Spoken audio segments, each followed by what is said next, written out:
temas académicos. Muy bien.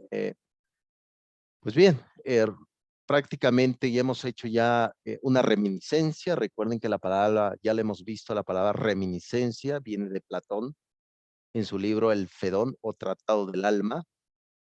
Para Platón, él creía que el mundo es una copia. Ahorita les voy a decir qué significa esto en el ámbito del constructivismo. El mundo es una copia de un mundo perfecto, que él le llama el mundo de las ideas, la neoesis, como se dice en griego. Por lo tanto, Platón pensaba que venimos al mundo no a aprender, sino a recordar lo que ya sabemos. Como el alma reencarnó muchas vidas, solamente venimos al mundo a recordar algo que ya sabíamos en otras vidas, ¿no? Por lo tanto, cuando hablamos de reminiscencia, es volver a recordar algo. Por lo tanto, vamos a hacer un poco de reminiscencia, maestros. Vimos ya al profesor Albert Bandura, muere lamentablemente en el 2021. Él fue el iniciador de una corriente desde la psicología educativa que se va a llamar el cognitivismo social. Esa postura dice que el aprendizaje humano no está terminado, no está concluido. Ahorita vamos a ver el concepto de lo que se va a llamar esquemas. Eso es muy de Piaget, ¿no? La escuela de Ginebra, Suiza. Ahorita vamos a ver qué significa del siglo XX.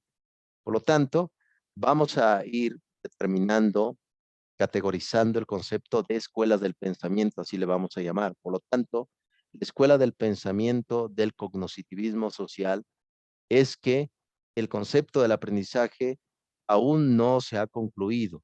Toda la interacción posible, familia, amigos, compañeros, ámbitos de la calle, también es un aspecto preciado para el aprendizaje. Recuerden que, por ejemplo, habíamos visto ya un poco pues el experimento que hizo Pavlov en su laboratorio en Rusia. Hoy también vamos a ver otro ruso, el propio Vygotsky, ahorita lo vamos a ver un poco, su muerte también trágica de tuberculosis, hoy lo vamos a ver. Pero Pavlov, ¿cómo logró precisamente que en un perro pudiera responder a ese llamado de la campana, a ese pequeño instrumento? Pues a través de la repetición. Por lo tanto, el objetivo del conductismo es que el sujeto, yo, el maestro Juan Carlos, la maestra Aide, repitan una y otra vez para que aprendan. Pero sabemos muy bien que la repetición muchas veces no tiene cierto significado, ¿no? Imagínense nada más cuando viene el examen, ¿no? De historia, tengo que estar memorizando fechas, etcétera. Y una vez pasando el examen, pues no quedó huella de eso. Eso lo que abordó también otra escuela del pensamiento llamado David Ausubel con la psicología o la educación enfocado en el aprendizaje significativo, ¿no? Es decir, que no sea repetitivo, que no sea repetición sin sentido, sino que tenga un propósito. Digan ustedes, maestros, realmente la educación ahora debe de buscar un propósito o no, ¿no? Entonces, eso es importante no perderlo de vista.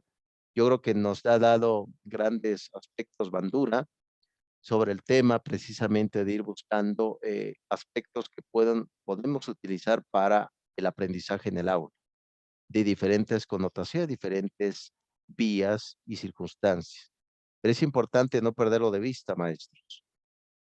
El aprendizaje no solamente se da en la escuela, ese aspecto también un poco clásica en decir es que la educación sin la escuela desaparece, pues no es así.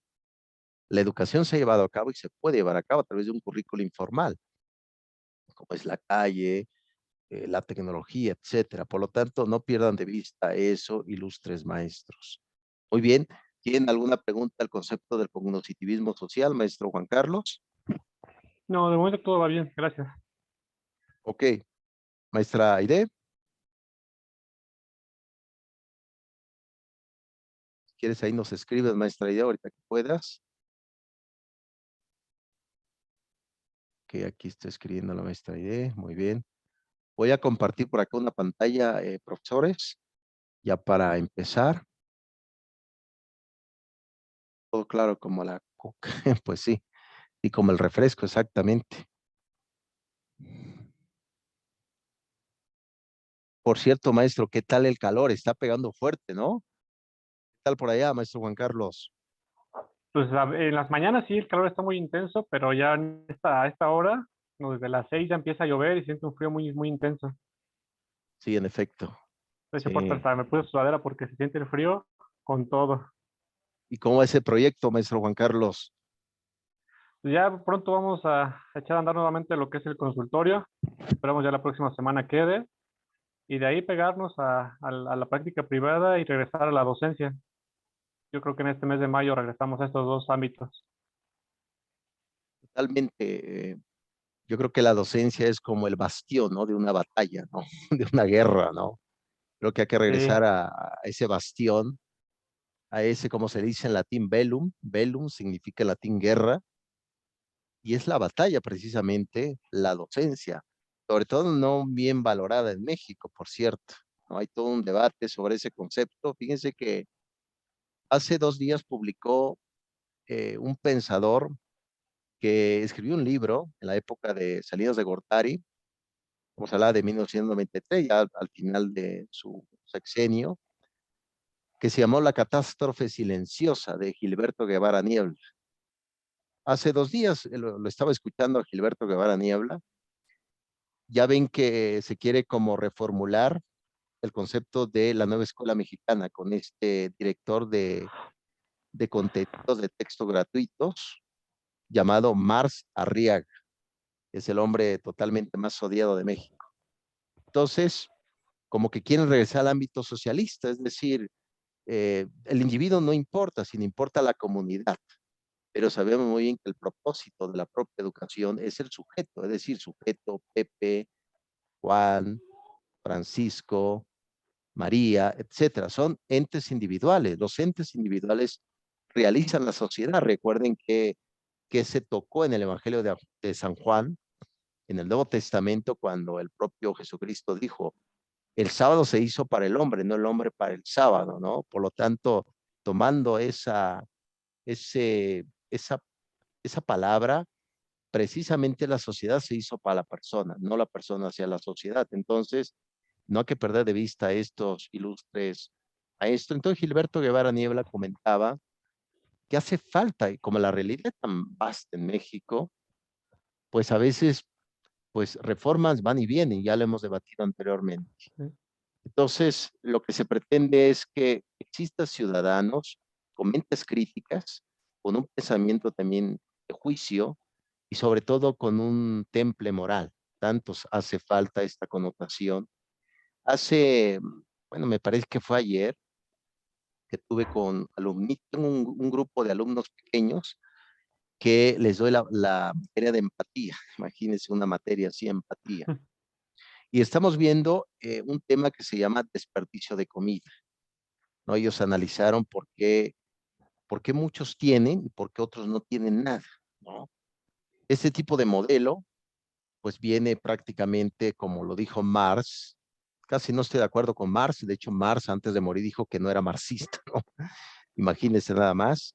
Entonces, en el libro del Capital, Marx describe precisamente que el capitalismo no es algo como llegó a comentar el propio Juan Calvino en el libro, la tesis de Max Scheler, bueno, en el libro de Max Weber, perdón, llamado La ética protestante y el espíritu del capitalismo de Max Scheler, perdón, Max Weber. Entonces, este connotación, este concepto es precisamente eso, el capitalismo, ¿cuáles son los resultados negativos? La pobreza, ¿no? Entonces, ese es el gran debate de ahora, que al final de cuentas se pretende que la escuela no sea una fábrica, para empezar, y que la escuela no solamente reproduzca una estructura dominante en una sociedad, sino reproduzca ciudadanos completos y capaces. Y precisamente por eso es la teoría del aprendizaje, revisar cada uno de estos temas.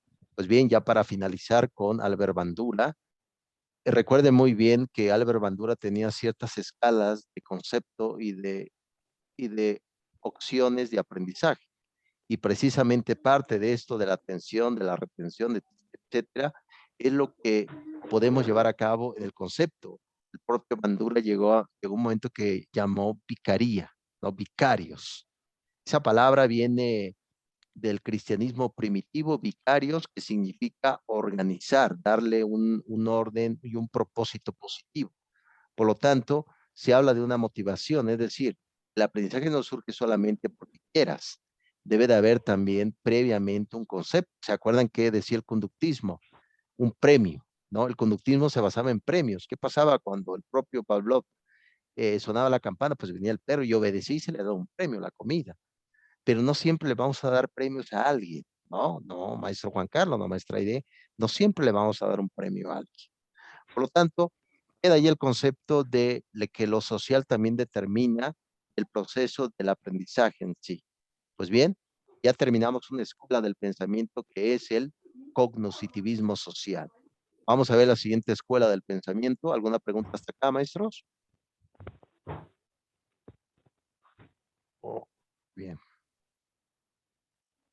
Ahora sí los veo más callados, ¿no? Se me hace que los días jueves están más cansados, maestros, Con ¿no? este clima le digo ya la hora, ya va apagando el motor. Y espero que esto no sea un sueño tipo Platón, ¿no? Que estemos soñando que estamos teniendo clases, ¿no? No, no, no, ojalá que no. Sí, en efecto, maestra, hay de mucho trabajo, sin duda alguna. Una vez el propio, ya ves que lo vimos, la escuela del pensamiento del racionalismo, con René Descartes. René Descartes decía que, ¿qué pasaría si ahorita, pues en verdad no estoy aquí en este lugar, sino estoy durmiendo en una chimenea, ¿no? Que todo lo que estoy viviendo es un sueño. ¿Cómo puedo verificar eso si es verdad o no? ¿No? Entonces, eso era el gran debate que hacía René Descartes, que ahora sí necesito un premio por, sin duda alguna, maestra idea. Buscamos esa motivación en cualquier momento. Pero fíjense, realmente en el nivel filosófico podemos preguntarnos, ¿realmente existe la realidad? Esto lo que hizo Martin Heidegger, ¿se acuerda que ya lo vimos con Martin Heidegger en el Ser y el Tiempo? Heidegger se preguntaba por qué existe algo, por qué todo lo que existe es así y por qué no es de otra forma. Por lo tanto, recuerden que en la escuela del pensamiento del racionalismo con René Descartes parte no con la certeza, sino con la duda. René Descartes dice, bueno, si realmente todo lo que estoy percibiendo es un sueño, la única certeza que tengo es que estoy dudando. Por lo tanto, sé que existo, el cogito ergo sum, ¿no? Pienso, luego existo. Por lo tanto, eso es importante que no perdamos de vista el asombro. Como damos por hecho ya que el mundo es así, ya no hay mucho asombro. Estamos domesticados por la tecnología, ¿no? Estamos totalmente, y vean a un niño, el niño tiene asombro, ¿no? Yo les había dicho que la vida adulta es un poco aburrida, ¿no, maestro Juan Carlos? Un poco cansada la vida adulta, ¿no? No es muy emocionante, ¿no? Bueno, vamos ya con el tema de la siguiente escuela del pensamiento llamado el constructivismo. Bien, vamos a ver a un profesor de la Complutense de Madrid. Recuerden que la Complutense es una escuela muy antigua, al igual que la UNAM, que se empezó a gestar a partir del siglo XVI, la UNAM aquí en México, pero fue evolucionando, ¿no? Por mi raza hablará el espíritu, como muy bien lo comentó José Vasconcelos, el Ulises Crioll. Bien, entonces vamos a ver a este profesor de la Complutense, psicólogo educativo, y él precisamente nos brinda, el profesor Mario, algunas connotaciones, algunas reflexiones sobre el tema del constructivismo.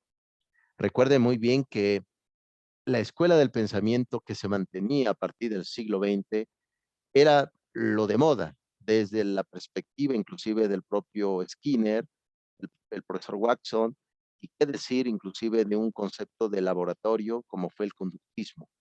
¿Qué quiere significar esto? Que todo está condicionado, todos necesitan premios y también todo es una repetición. Cuando el alumno llega al aula de clases, no posee la verdad, no posee la verdad. El único que posee la verdad es el profesor.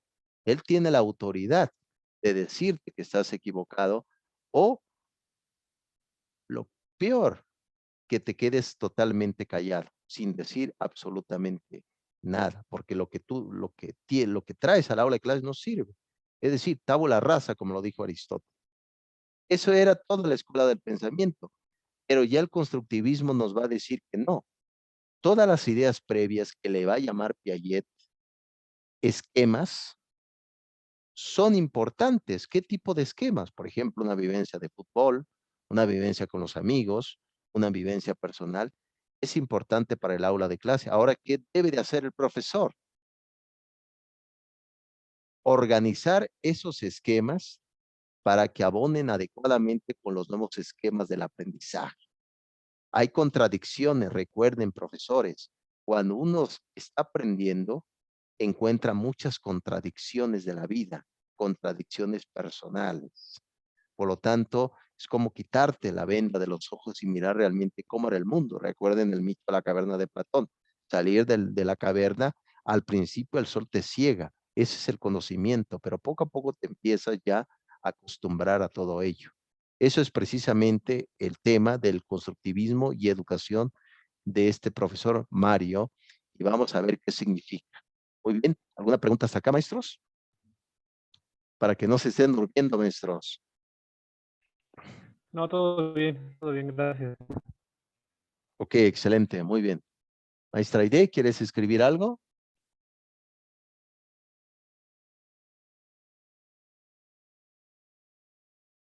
Vamos a ver. Ok, muy bien. Muy bien, maestra. Muy bien. Bien. Ahora bien, aquí viene la pregunta, yo creo que eficaz. ¿Qué es el constructivismo? Recuerden muy bien que la mayoría bueno, yo no lo digo, lo dice el propio profesor Roberto Hernández Sampieri en su libro de Metodología de la Investigación, donde él describe perfectamente y dentro del marco científico es una hipótesis. La hipótesis son supuestos. Claro está que estamos organizados por hipótesis. Hasta comprobarlo sigue siendo supuestos, pero aún así se mantienen dentro del factor de la sociedad.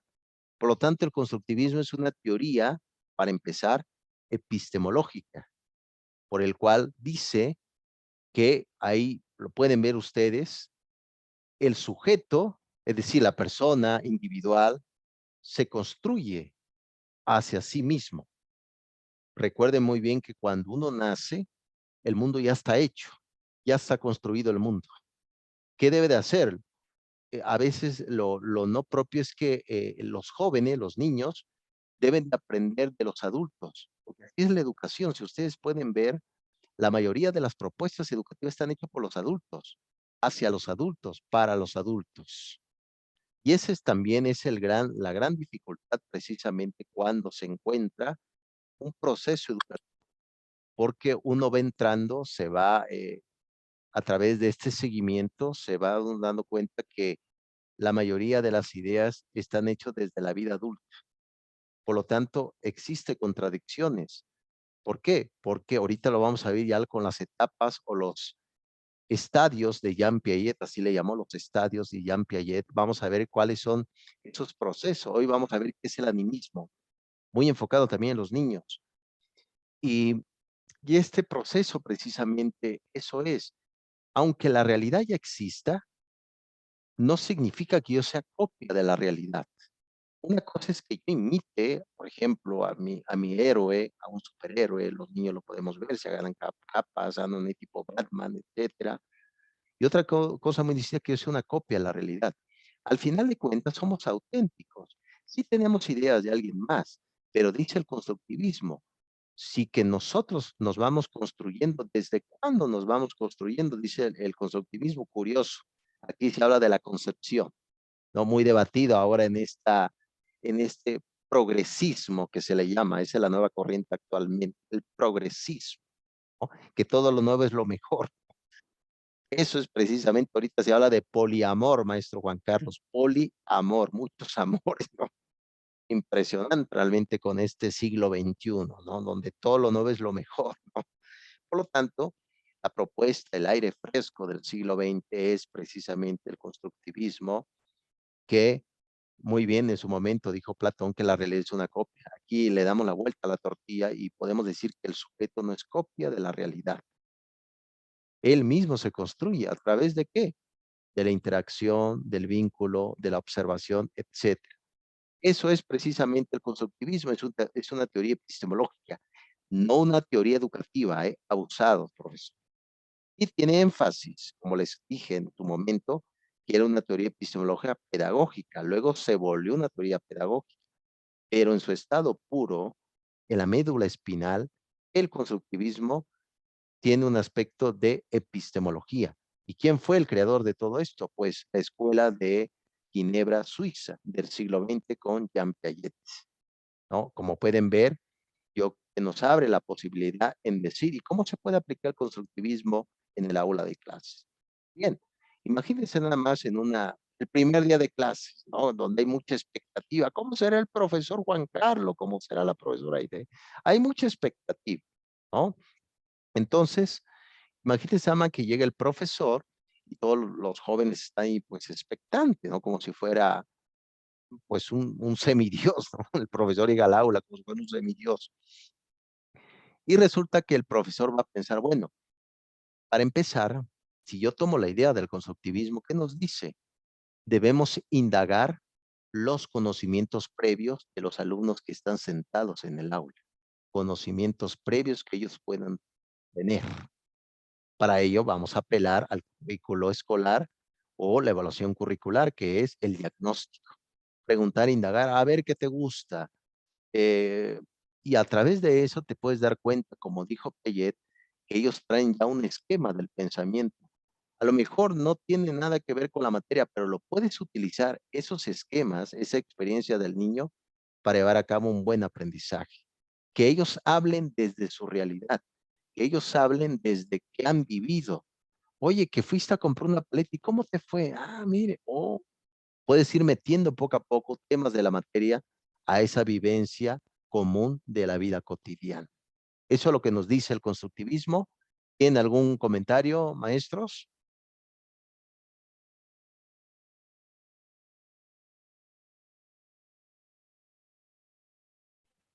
Vamos bien, vamos bien. Excelente, maestro Juan Carlos. Maestra Aide,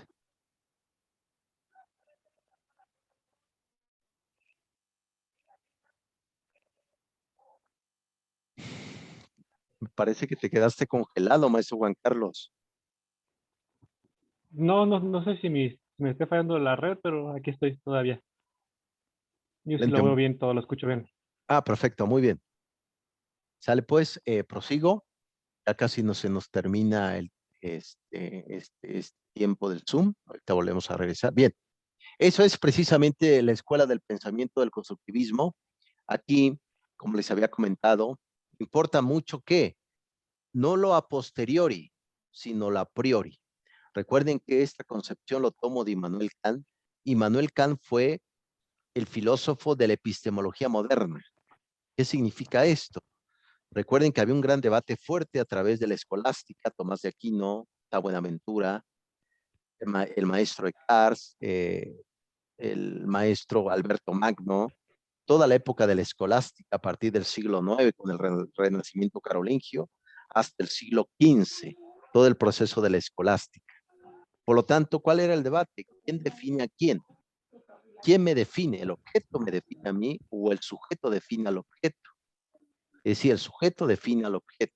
Ese era el gran debate que existía, pero ya con Immanuel Kant, él llegó a comentar y le llamó él mismo, se llamó la revolución copernicana. Claro está, en alusión al propio Nicolás Copérnico, donde él decía precisamente que ya no el Sol giraba alrededor de la Tierra, sino la Tierra giraba alrededor del Sol.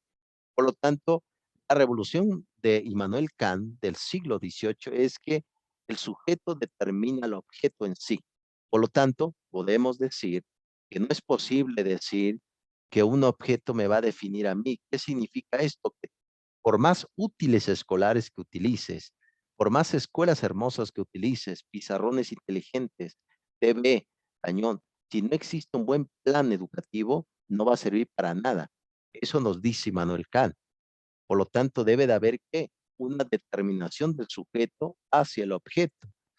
Un ejemplo, por ejemplo, hablando, valga la expresión, en la época de Adolfo López Mateos, estamos hablando de 1958, en esa época también del propio Jaime Torres Bonet, etcétera, fue un proceso donde se empezó a determinar muchos libros de texto gratuito. Hubo millones de libros de texto gratuito con grandes contenidos. Pero lo que nos dice Manuel Kant, si el objeto no define al sujeto, por lo tanto, aunque exista grandes libros, ese objeto no me puede ayudar para el aprendizaje si no tengo definido realmente qué se va a aprender. Por lo tanto, en los esquemas de Jean Piaget, ¿qué es el concepto a priori? Todo lo que sucede antes de la educación, todo lo que sucede, ¿no? Desde, por ejemplo, en casa, cuando la mamá dice, oh, hijo, ayúdame a barrer la casa, haz esto, vete a la tienda, todo eso son experiencias empíricas. Y usted me dirá, bueno, profesor, pero son aprendizaje. No necesariamente son aprendizaje, pero son conceptos a priori. Entonces, ¿qué dice el propio constructivismo? Esos conceptos a priori, cuando llegan al aprendizaje, se convierten en a posteriori. ¿Qué significa esto? Que se pueden reformular, no que desaparezca, como decía el conductismo. El conductismo decía, como decía Dante, no sé si se acuerdan, Dante del siglo XIV, que ponía un letrero antes de entrar al infierno de Dante, la Divina Comedia, que decía, abandona toda esperanza, ¿no? Imagina más un letrero que estuviera fuera de la escuela, abandona toda esperanza antes de entrar a educar. Imagínense, bueno, una tragedia, ¿no, maestro Juan Carlos? Abandona toda esperanza. Impresionante. Algo así. No es lo que se pretende. Adelante, maestro Juan Carlos. No, sí, concuerdo con esa parte de que dice que hay que de la frase de abandonar toda esperanza. Creo que ahorita sí, los que dan clase, así entran al aula, ¿no? No saben qué esperar y sobre todo con la tendencia de que estuvo todo en línea. No hay esperanza alguna hasta no ver la realidad. Totalmente, maestro Juan Carlos, y más con estas reformas que vienen de este Mar Arriaga, no sé si han visto hoy por ahí las noticias, donde quieren quitar los grados, ¿no? Recuerden que, adelante, maestro Juan Carlos. Sí, no, con eso es a mi gusto, mi criterio es un absurdo. O sea, ¿en qué punto del mundo se ha visto eso de quitar los grados o solamente continuar, ¿no? ¿Bajo qué esquema vas a tener una base? ¿Bajo qué esquema vas a hacer una medición? No encuentro ahí su sentido propio a su propuesta. En efecto, maestro Juan Carlos, sabemos que todo aprendizaje tiene una secuencia, ¿no? Y esa secuencia tiene ya un proceso científico de trabajo, de constancia. Pero bueno, como todo ya es neoliberalismo, hasta la educación, nada más que digan que ahora la filosofía neoliberal, yo soy un neoliberal, ¿no? Imagínense nada más. Impresionante realmente este debate. Vamos a ver en qué termina. Lo que sí, inclusive yo he debatido con, bueno, lo he comentado con usted, he debatido con otros colegas en filosofía, también tuve alumnos de Belice. Yo les decía, y también les digo a ustedes, que todo conocimiento que venga de afuera no es malo. Hay que enfocarlo, hay que organizarlo con base a nuestras necesidades educativas. No puedo ser como pasó en su momento Jean Piaget, por ejemplo, Jean Piaget, que escribió bastante teoría epistemológica, psicología del niño. Muchos de esos textos llegaron de forma clandestina a las manos de Vygotsky. Como saben, Vygotsky vivió en la URSS. Él muere en 1934 y la URSS, pues todo lo que venía de afuera era malo, todo lo que se producía desde adentro es bueno. Entonces, no podemos vivir así, vivimos un mundo globalizado, que vengan las ideas que vengan, siempre organizarlo con base a la perspectiva enfocada en la construcción educativa, de eso se trata, pues. Por lo tanto, el esquema que es una propuesta que dice que todo lo a priori es necesario para el aprendizaje dentro del aula de clases. Ahora, ¿qué hay que hacer? Hay que organizar para que el alumno no genere contradicciones, porque recuerden que todo aprendizaje, cuando vamos aprendiendo, existe como un movimiento ontológico. Es decir, te mueve el aprendizaje a ti mismo. Genera sufrimiento, por supuesto que sí. Mucho sufrimiento cuando te mueves. Y dices tú, Dios mío, la luna no era de queso. No, imagínense nada, no, no. Impresionante. Esos son los esquemas. Bien, maestros, prosigo. Ahora bien, ya nos vamos a un recesito y ahorita venimos ya para cerrar. Aquí el propio Jean Piaget, el suizo, recuerden que Piaget estudió prácticamente biología, luego estudió epistemología, etcétera. Hizo estudios como tal, hizo estudios desde la parte de la biología, desde el concepto del desarrollo. Ya estas ideas, es decir, esta teoría del constructivismo no se pensó para la educación, llegó a la educación, no se pensó. Es como el conductismo tampoco se pensó hacia la educación, ya luego lo llevamos al ámbito. ¿Por qué? Porque todo es aprendizaje, ¿no? Vas a la tienda y te das cuenta que no te alcanzó el dinero y el señor te dice, te lo voy a dar, pero para la otra, eso es aprendizaje, pues. Bien, entonces, el propio Piaget, este tipo de concepto, los estados eh, por el cual cada una de las personas, desde que nacemos, vamos adquiriendo cierto aprendizaje. Por eso cuando vemos esta supuesta reforma que se está haciendo de quitar los grados, pues hay una secuencia. No es que yo diga, bueno, yo me voy a, tengo, por ejemplo, primaria y me quiero ir a secundaria, es que ya te vas porque ya no hay grados. ¿Cómo? Hay un proceso por el cual se llega a ello. ¿No? Entonces eso es importante no perderlo de vista. Si ustedes pueden ver aquí la etapa sensoriomotriz, eh, hay un proceso de parte de la motricidad, ¿no? A través por el cual se va a identificar. Algo importante, no perderlo de vista, maestros, poder categorizar, y eso no es idea mía, es de Aristóteles, categorizar los objetos. Porque hay preguntas, que un objeto pesa más que otro, ¿no? Hay preguntas también, por ejemplo, ¿por qué el árbol se mueve? ¿Por qué un árbol cae? ¿Qué provoca que se caiga un árbol, etcétera? Por lo tanto, todas esas preguntas se empieza a dar, pero a partir de la etapa de 0 a 2 años no existe el pensamiento abstracto todavía, ¿no? Imagínese, ama, que le diga a un niño, es que imagínate, ¿qué es imaginación? No, yo no sé nada de eso, ¿no? Entonces, eso es importante, ¿por qué saberlo? Para que no estemos enseñando cosas que no concuerdan con esa etapa de aprendizaje. Simplemente sean, como se dice en latín, mora vocis, voces vacías. Muy bien, maestros, creo que ya me parece que Morfeo los está seduciendo como si fuera el oráculo de Delfos. Los comprendo, maestro, los comprendo. Por ahí dice el maestro Juan Carlos que no, Morfeo no los está seduciendo. Bien, maestros, ¿qué les parece si tomemos un pequeño recesito? Y ahorita regresamos ya para terminar ya el constructivismo. Y ahorita vamos a ver también cuál va a ser nuestro destino, cuál va a ser nuestro aspecto de telos, nuestro final, como se dice en griego. Porque hoy es nuestra última asesoría, pero por ahí, adelante, maestro Juan Carlos, No, adelante, todo está bien. por ahí comentó su colega, el médico, el doctor, que quería más asesorías, ¿no? Yo con gusto, maestros, pero necesito también que ustedes se pongan de acuerdo, porque nadie se puso de acuerdo para el horario. Les dije que enviaran WhatsApp y nadie envió absolutamente nada, maestro. Y como dice mi esposa desde la psicología, no hay olvidos voluntarios, ¿no? ¿No? Tomemos un pequeño receso, apreciables maestros, 3 minutos y ahorita nos vemos ya para ir ahondando un poco más en esto. Sale, vale. Ahorita Ok, nos vemos, gracias. maestro. Sale, vale.